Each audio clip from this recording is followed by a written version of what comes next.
Everyone আসসালামু আলাইকুম সবাইকে ইংলিশ গ্রামার গ্রুপ পক্ষ থেকে শুভেচ্ছা জানাচ্ছি প্রিয় একাদশ এবং দ্বাদশ শ্রেণীর শিক্ষার্থী আশা করছি তোমরা ভালো আছো আমি ইতিমধ্যে রাইট ফর্ম অফ ভার্বের পার্ট 1 এবং পার্ট 2 নিয়ে আলোচনা করেছি আজকে তোমাদের সামনে পার্ট 3 নিয়ে হাজির হয়েছি পার্ট 3 আলোচনা করার আগে আমি পার্ট 1 এবং পার্ট 2 তে যেই বিষয়গুলো নিয়ে আলোচনা করেছি সেগুলো পুনরায় তোমাদেরকে স্মরণ করিয়ে দেওয়ার চেষ্টা করছি পার্ট 1 এ আমি মূলত রাইট ফর্ম অফ ভার্ব কি একটি ভার্বের কতটি ফর্ম থাকতে পারে ফর্মগুলো কি কি এবং ভার্বের যেই ফর্মটা সবচেয়ে বেশি ব্যবহৃত হয় সবচেয়ে বেশি পরীক্ষায় এসেছে ভার্বের সাথে আইএনজি যুক্ত ফর্ম কোন কোন শর্তে হয় সেই বিষয়টা নিয়ে আলোচনা করেছি পার্ট 2 তে আমি বাক্যের যে সকল স্থানে ভার্ব 1 ভার্বের বেস ফর্ম অথবা ভার্বের সাথে অ্যাজ বা ইয়েস যুক্ত হতে পারে সেই বিষয়টি নিয়ে আলোচনা করেছি প্রিয় শিক্ষার্থী আজকে আমি পার্ট 3 তে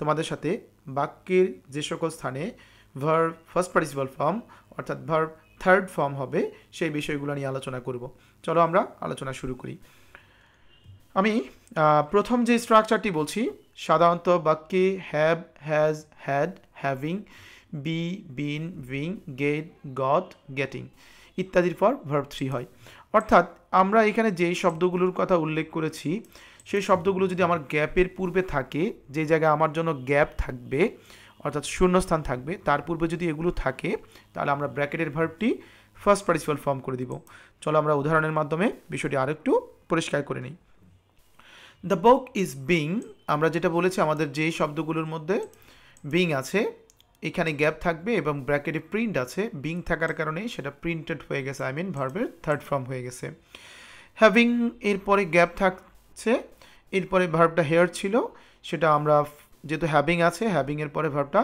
থার্ড ফর্ম হয়েছে having heard the news we became shocked here থেকে হার্ড হয়েছে শিল্পী বেগম গটের পরে ভার্ব গ্যাপ ছিল ব্র্যাকেটে ম্যারিড ছিল গটের পরবর্তী ভার্বটা থার্ড ফর্ম হয়েছে married Shilpi Begum got married at the age of 15 having এর পরে লুজ ছিল আমার ব্র্যাকেটের মধ্যে আমার যেহেতু লুজ শব্দটাকে ফার্স্ট পার্টিসিপাল ফর্ম করলে having lost all his money in gambling he went home অর্থাৎ ভার্বটা থার্ড ফর্ম হয়েছে আমরা দ্বিতীয় স্ট্রাকচারটি যদি লক্ষ্য করি আমরা দেখতে পাই সাধারণত মডাল এর পর অর্থাৎ আমরা দুইটা স্ট্রাকচার দেখতে পাই মডালের পরে যখন আমরা বি দেখব তখন বি এর পরবর্তী ভার্বটা থার্ড ফর্ম হবে যদি বাক্যটা পেসিভ মুড প্রকাশ করে পেসিভ মুড বলতে আমরা যেটা বুঝি ওই বাক্যের সাবজেক্ট যে বাক্যে মডাল প্লাস বি থাকবে ওই বাক্যের সাবজেক্ট ব্র্যাকেটে থাকা যে ভার্বটি থাকবে সেই ভার্বটির কাজ যদি সম্পন্ন করতে অথবা সেই ভার্বের কাজটি যদি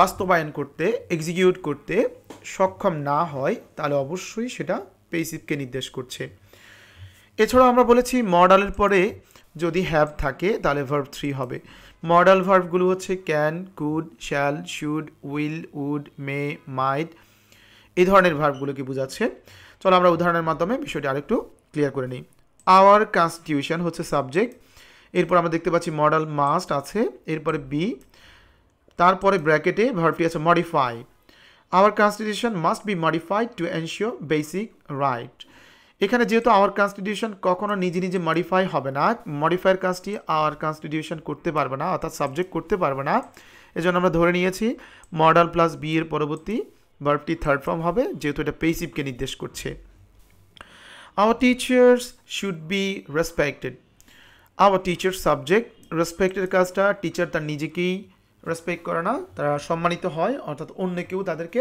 রেসপেক্ট করে এজন্য মডাল প্লাস বি এর পরে শুড প্লাস বি আছে তার পরবর্তী ব্র্যাকেট ভার্বটা রেসপেক্ট ছিল সেটা রেসপেক্টেড হয়ে গেছে উই কুড হ্যাভ আমরা দেখতে পাচ্ছি মডালের সাথে একটা হ্যাভ আছে হ্যাভ যেখানেই থাকবে তার পরবর্তী ভার্বটা থার্ড ফর্ম হবে ব্র্যাকেটে স্টপ ছিল সেটা স্টপড হয়েছে we could have stopped extra judicial killing if we had tried our best এর পরবর্তী বাক্যটিতে বলা হয়েছে পরবর্তী স্ট্রাকচারে বলা হয়েছে সকল প্রকার পেসিভ গঠন করতে ভার্ব ফার্স্ট পার্টিসিপাল ফর্ম হবে আমরা জানি পেসিভের ক্ষেত্রে সর্বদা তার আগে অক্সিলারি ভার্ব যেটাই থাকুক আমার মেইন ভার্বটি সর্বদা ফার্স্ট পার্টিসিপাল ফর্ম হবে যেমন a letter was written by me a letter subject রিটেনের কাজটা সাবজেক্ট নিজে করতে পারে না যার কারণে পেসিভ হয়েছে পেসিভের স্ট্রাকচার সাধারণত ভার্বের থার্ড ফর্মের পূর্বে কোনো না কোনো অক্সিলারি ভার্ব থাকবে, সেটা টেন্স অনুসারে।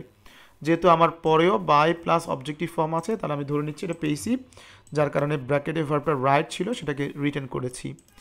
I have been fascinated, present perfect টেন্সে হ্যাভ, হ্যাজ এরপরে যখন বিন থাকবে এবং সাবজেক্টটি যখন ব্র্যাকেটের ভার্বটির কাজটি নিজে সম্পূর্ণ করতে পারবে না, অন্যের মাধ্যমে সেটা সম্পূর্ণ হয়েছে, এরকম কিছু বোঝালে ভার্বটি থার্ড ফর্মে হবে। বলা হয়েছে I have been fascinated by the beauty of this place, অর্থাৎ তিনি নিজে ফেসিনেটেড করেননি, তিনি ফেসিনেটেড হয়েছেন, মুগ্ধ হয়েছেন একটি জায়গার সুন্দর দৃশ্য দেখে, যার কারণে হ্যাভ বিনের পরবর্তী ব্র্যাকেট ভার্বটি ফেসিনেট ছিল, ফেসিনেটেড হয়ে গেছে। This story is written by Kazi Nazrul Islam. This story রিটেনের কাজটা, রাইটের কাজটা করতে সক্ষম নয়, যার কারণে আমরা ইজের পরবর্তী ব্র্যাকেটের ভার্বটি রাইট ছিল, সেটাকে থার্ড ফর্ম করে দিয়েছি রিটেন। আর যেহেতু গ্যাপের পরে বাই এরপরে একটি অবজেক্ট আছে, সেক্ষেত্রে আমরা আরও ক্লিয়ার হয়ে গেলাম, বাক্যটি পেসিভকে নির্দেশ করছে। Computer was not invented overnight, computer শব্দটি আমার সাবজেক্ট, আর ইনভেন্ট শব্দটির কাজটি বা কম্পিউটার করতে পারবে না, যার কারণে এটাকে আমরা পেসিভ ধরে নিচ্ছি। যেহেতু ওয়াজ নট আছে, আমরা ব্র্যাকেট ভার্বটি ইনভেন্টের জায়গায় ইনভেন্টেড করে দিলাম। The book was stolen, the book subject, ব্র্যাকেটে ছিল স্টিল, স্টিল চুরির কাজটা নিজে নিজে বই চুরি হতে পারে না, কেউ না কেউ চুরি করবে, যার কারণে এটা পেসিভকে নির্দেশ করছে। আমরা অক্সিলারি ভার্বের পরবর্তী ভার্বটি থার্ড ফর্ম করলাম। English spoken all over the world, English বাক্যের সাবজেক্ট, স্পিকের কাজটা কোনোভাবে ইংলিশ নিজে নিজে স্পিক হতে পারে না, সারা বিশ্বের মানুষ সেই ইংলিশটা স্পোকেন, অর্থাৎ ইংলিশ মানুষ স্পোকেন করে, যার কারণে আমরা এটাকে পেসিভ ধরে নিচ্ছি। ইজের পরবর্তী ভার্বটা আমরা থার্ড ফর্ম করে দিয়েছি স্পোকেন। বাক্যে অ্যাডজেক্টিভ হিসেবে ফার্স্ট পার্টিসিপাল ফর্ম ব্যবহার হতে পারে, অর্থাৎ কোনো নাউনকে মডিফাই করার জন্য তার আগে এবং পরে আমরা ভার্বের থার্ড ফর্ম বসিয়ে সেটাকে আমরা অ্যাডজেক্টিভ হিসেবে ব্যবহার করতে পারি, যেটা ফার্স্ট পার্টিসিপাল ফর্ম আমরা যেটাকে জানি অ্যাডজেক্টিভ হিসেবে ব্যবহার হয়। নবডি শুড ইট, এখানে রোড ছিল, আমরা সেটাকে রোটন করে দিয়েছি, কারণ হচ্ছে ফিশটা নাউন, আর এখানে রোড শব্দটা মূলত নাউনের অবস্থা প্রকাশ করছে, মাছগুলো কেমন ছিল, পচা ছিল, এই জন্য আমরা ফিশকে মডিফাই করার জন্য মূলত এটাকে ফার্স্ট পার্টিসিপাল ফর্ম করে দিয়েছি, যেটা অ্যাডজেক্টিভ হিসেবে কাজ করছে। He got back his stolen money, এখানে মানিটা নাউন, আর নাউনটা কি অবস্থায় ছিল, টাকাগুলো কি চুরি হওয়া অবস্থায় ছিল, অর্থাৎ চুরি হয়ে গিয়েছিল, যার কারণে আমরা স্টোল শব্দটা, স্টিল শব্দটাকে আমরা ফার্স্ট পার্টিসিপাল ফর্ম করে দিয়েছি stolen. The manager wanted a written application for this job, এখানে যেহেতু অ্যাপ্লিকেশন শব্দটি নাউন, আর অ্যাপ্লিকেশনটার ধরনটা কেমন হবে, সেটা কি রিটেন হবে না অন্যভাবে হবে, সেটা প্রকাশ করছে, রাইট শব্দটাকে আমরা রিটেন করেছি। পরবর্তী স্ট্রাকচার যদি আমরা ফলো করি, কোনো কোনো কাজ করা হলো বা কেন কোনো কিছু ঘটলো তা বোঝানোর জন্য ফার্স্ট পার্টিসিপাল ফর্ম ব্যবহার করা যেতে পারে। কোনো কাজ করা হলে সেটা কেন করা হলো এইটা বোঝানোর জন্য, কি কারণে কার মাধ্যমে করা হলো এইটা বোঝানোর জন্য আমরা ভার্বের ফার্স্ট পার্টিসিপাল ফর্ম ব্যবহার করতে পারি।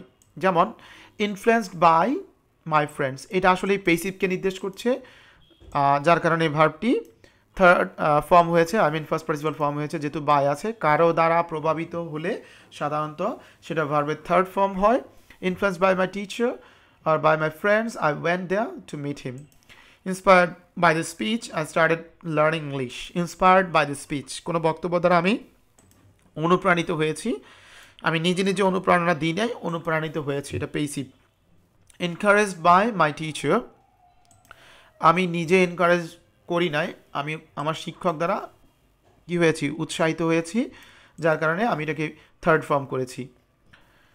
সাবজেক্ট প্লাস ট্রানজিটিভ ভার্ব অথবা হ্যাভ অথবা গেট থাকলে এবং ডিরেক্ট অবজেক্ট থাকলে, ডিরেক্ট অবজেক্ট বলতে আমরা বস্তুবাচক অবজেক্টকেই বুঝি, কোনো বস্তুবাচক নাউন অথবা প্রোনাউন থাকলে এর পরবর্তী ভার্বটি ফার্স্ট পার্টিসিপাল ফর্ম হবে। Today I had a folk song sung by, যেহেতু আমরা পরে বাই আছে আমি বুঝতে পারতেছি এটা পেসিভ হবে, আর এই বাক্যে active verb principal I mean finite verb থাকার কারণে আমি এটাকে থার্ড ফর্ম, শুধু থার্ড ফর্ম করেছি, ওয়াজ সাং বলিনি। যদি ওয়াজ সাং বলা হয় তাহলে একটা বাক্যে দুইটা ফাইনাইট ভার্ব চলে আসবে। উই ফাউন্ড দ্য হাউস, যেহেতু হাউসের অবস্থা বর্ণনা করছে, ডেজার্টেড, জীর্ণশীর্ণ অবস্থায় ছিল, আমরা বাড়িটাকে জীর্ণশীর্ণ অবস্থায় পেয়েছি, সেই ক্ষেত্রে আমরা একটি ভার্ব আছে, দ্বিতীয় ভার্ব ফাউন্ড শব্দটা আছে, দ্বিতীয় ভার্বটাকে আমরা থার্ড ফর্ম করে দিয়েছি, নন ফাইনাইট করে দিয়েছি। এবং এই ডেজার্টেড শব্দটা মূলত হাউসকে মডিফাই করছে, অ্যাডজেক্টিভ হিসেবে কাজ করছে। They want the work completed by সময়কে নির্দেশ করছে, ওয়ার্ক অবস্থা প্রকাশ করছে। আমরা একটা ভার্ব আছে, আরেকটা ভার্ব অবশ্যই থার্ড ফর্ম করছি, নন ফাইনাইট করছি। এখানে ওয়ান শব্দটা ফাইনাইট ভার্ব, আর কাজটি যেহেতু নিজে নিজে কমপ্লিট হবে না, কেউ না কেউ করবে, সেই ক্ষেত্রে এখানে ভার্বটি থার্ড ফর্ম হয়েছে। হি হ্যাড হিজ হ্যান্ডব্যাগ। আমরা জানি হ্যাভ অথবা গেটের পরে যদি কোনো বস্তুবাচক সাবজেক্ট থাকে তার পরবর্তী ভার্বটা থার্ড ফর্ম হয়, এটা কজেটিভ ভার্বে ব্যবহার। He had his handbag stolen, তাহলে এখানে স্টিল ছিল, আমরা সেটাকে স্টোলেন করে দিয়েছি। I am having my teeth, অর্থাৎ হ্যাভের যে কোনো ফর্মের পরে যদি বস্তুবাচক থাকে, মাই টিথ এখানে ডিরেক্ট অবজেক্ট, যার পরবর্তী ভার্বটি টেস্ট থেকে টেস্টেড হয়ে গেছে। I have no money, money শব্দটা এখানে বস্তুবাচক অবজেক্ট, যার কারণে পরবর্তী ভার্বটা লেফট হয়েছে। I had or got my hair cut, cut শব্দটাকে আমরা first form, present form and first participle form both are same, but এখানে সেটা থার্ড ফর্ম হিসেবে ব্যবহার হচ্ছে, এটা কজেটিভ ভার্বে ব্যবহার। হ্যাভ অথবা গেটের পর, হ্যাভ অথবা গেটের যে কোনো রূপের পর বস্তুবাচক অবজেক্ট থাকলে পরবর্তী ভার্বটি third form. Rahim has his shirt, his শার্টটি এখানে বস্তুবাচক অবজেক্ট, যার কারণে হ্যাজের পরবর্তী ভার্বটা থার্ড ফর্ম হয়েছে, অর্থাৎ রহিম নিজের শার্টটি দ্রুত করেনি, অন্য কারোর মাধ্যমে ধুয়ে নিয়েছে। যদি কোনো সেন্টেন্সে just now, already, yet, recently, lately, so far ইত্যাদি শব্দ থাকে, আমাকে বুঝতে হবে ওই বাক্যটি অবশ্যই প্রেজেন্ট পারফেক্ট টেন্স হবে, অর্থাৎ ব্র্যাকেট ভার্বটার আগে আমাকে সাবজেক্ট অনুসারে হ্যাভ অথবা হ্যাজ নির্ধারণ করতে হবে, ব্র্যাকেট ভার্বটি থার্ড ফর্ম করতে হবে। চলো আমরা উদাহরণের মাধ্যমে দেখে নিই। The intelligence agency has already identified the killer, identified the killer. তাহলে এখানে আমরা দেখতে পাচ্ছি অলরেডি শব্দটা আছে, আমার ব্র্যাকেটের মধ্যে আইডেন্টিফাই ছিল, আমরা সেটাকে হ্যাজ আইডেন্টিফাইড করেছি। I have noticed him just now থাকলে আমরা সেটাকে প্রেজেন্ট পারফেক্ট টেন্সে করব, যার কারণে আমরা হ্যাভ নোটিসড করেছি। এই ক্ষেত্রে আমার হ্যাভের পরবর্তী ভার্বটা থার্ড ফর্মে থাকবে। অনেক সময় আমাদের হ্যাভ দেওয়া থাকে, ব্র্যাকেট ভার্বটা নোটিস আছে, সেটাকে আমরা অবশ্যই নোটিসড করব। You have just started learning new language, just শব্দটা আছে, আমরা হ্যাভ দেখার সাথে সাথে ব্র্যাকেট ভার্বটি স্টার্ট ছিল, সেটাকে স্টার্টেড করে দিয়েছি। আর যদি হ্যাভ নাও থাকে সেই ক্ষেত্রে অবশ্যই জাস্ট থাকার কারণে আমাকে হ্যাভ স্টার্টেড লিখতে হবে। চলো আমরা এতক্ষণ পর্যন্ত যেই স্ট্রাকচারগুলো পড়েছি সেই স্ট্রাকচারকে বেসড করে আমরা কিছু বোর্ডে আসা প্রশ্ন দেখে নিই। Trees contribute a lot to maintain ecological balance. A month-long tree fair begin ব্র্যাকেটের মধ্যে আছে ইন কুড়িগ্রাম স্টেডিয়াম রিসেন্টলি। আমরা দেখতে পাচ্ছি আমাদের সেই শব্দ রিসেন্টলি শব্দটা থাকলে সাধারণত আমাদের সেন্টেন্সটি প্রেজেন্ট পারফেক্ট টেন্স করতে হয়। তাহলে আমরা বলতে পারি মান্থ লং ট্রি ফেয়ারটি থার্ড পারসন সিঙ্গুলার, যার কারণে আমরা এখানে হ্যাজ নিব প্রেজেন্ট পারফেক্ট করার জন্য, এবং বিগিন শব্দটাকে আমরা বিগান করব। দে অলরেডি থাকলে আমরা জানি প্রেজেন্ট পারফেক্ট টেন্স করতে হয়, সেই ক্ষেত্রে আমরা ব্র্যাকেট ভার্বটা সাবজেক্টটা দেখছি, দে যেহেতু আছে হ্যাভ হবে, আর ব্র্যাকেট ভার্বটা থার্ড ফর্ম হবে। They have already showed or shown the performance in several matches. Recently শব্দটি থাকলে আমরা জানি সেটা প্রেজেন্ট পারফেক্ট টেন্স হবে। এই ক্ষেত্রে আমরা সাবজেক্টটা দেখছি, সাবজেক্টটা ইট আছে, প্রেজেন্ট পারফেক্ট টেন্সে আমরা জানি হ্যাভ অথবা হ্যাজ যে কোনো একটি ভার্ব নিতে হয় সাবজেক্ট অনুসারে। ইটের সাথে আমরা হ্যাজ নিব যেহেতু থার্ড পারসন সিঙ্গুলার। রাইজ শব্দটার থার্ড ফর্ম হচ্ছে risen. It has risen to an alarming rate taking a heavy toll of human lifes. But it is constantly being, আমরা বলেছি have, has, had, having, be, being, been, get, got, getting ইত্যাদির পর কোনো verb থাকলে bracket ভার্বটি third form হয়ে যাবে। Being থাকার কারণে পলিউটেড হবে। It is constantly being polluted in many ways. Mills and factories can be, hold শব্দটি ভার্বের base form, responsible for this pollution.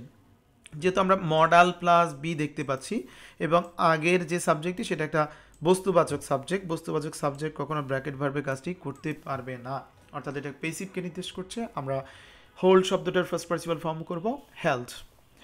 Subsidise must be, subsidise শব্দটা হচ্ছে ভর্তুকি, এটা একটা বস্তুবাচক সাবজেক্ট আমরা কোনোভাবেই মাস্টের পরে যদি আমরা গিভ বেস ফর্ম রাখি তাহলে এটা অ্যাক্টিভ সেন্টেন্স হবে। এটা অ্যাক্টিভ সেন্টেন্স হওয়ার কোনো সুযোগ নেই, সাবজেক্টটি নিষ্ক্রিয়, যার কারণে আমরা এখানে অবশ্যই একটা বি যুক্ত করব এবং ব্র্যাকেট ভার্বটি থার্ড ফর্ম করব। Must be given in the education sector. The poor student can, গরিব শিক্ষার্থীদের ফুড ফর এডুকেশন প্রোগ্রামে আনা যেতে পারে। তারা নিজেরা আসবে না, তাদেরকে আনা যেতে পারে, আনতে হবে। এই ক্ষেত্রে পুয়ার স্টুডেন্টস ব্রিং, তারা নিজেরা আনতে পারবে না, তাদেরকে আনা হবে, আনা যেতে পারে। অর্থাৎ ক্যানের পরে একটা বি দিতে হবে, তার পরবর্তী ভার্বটা থার্ড ফর্ম করে দিতে হবে ব্রট। স্টেপস কখনো নিজে নিজে নেওয়া হয় না, স্টেপস নিতে হয়, কখনো নিজে স্টেপ নিতে পারে না। বস্তুবাচক সাবজেক্ট হওয়ার কারণে আমরা সেটাকে পেসিভ করব। সেই ক্ষেত্রে আমরা এটা পরামর্শ হিসেবে ধরে নিচ্ছি, steps should be taken to preserve the beauty of the famous beach. Should be taken, should plus be, model plus be দিয়ে করতে হবে, যেহেতু এটা উচিত অর্থে পরামর্শ অর্থে ব্যবহার করছি। ইট সাবজেক্ট বস্তুবাচক, এরপর একটা ভার্ব আছে ইজ, আমরা এটা নিজে নিজে এটাকে ডাকতে পারে না, এটাকে ডাকা হয়। ইট ইজ কল্ড, কলের first participle form call, the seed time of life. Student লাইফকে বলা হয় বীজ বপনের সময়। স্টুডেন্ট লাইফ কখনো নিজেকে বলতে পারে না যে আমি বীজ বপনের সময়, এই জন্য এটাকে পেসিভ করা হয়েছে। ইনফ্যাক্ট ক্রিকেট ইজ, ক্রিকেট কখনো তার নিজেকে কখনো বলে না, যে জেন্টলম্যানসকেই মানুষ বলে। এই জন্য ক্রিকেট যেহেতু সাবজেক্ট, আমরা এটাকে পেসিভ করব। অক্সিলারি ভার্বের পরবর্তী ভার্বটা থার্ড ফর্ম। আশা করছি প্রত্যেকটা রুল তোমরা ভালোভাবে বোঝার চেষ্টা করবে এবং এক্সারসাইজ করার চেষ্টা করবে, এবং আমার লেকচারগুলো তোমাদের অনেক কাজে আসবে।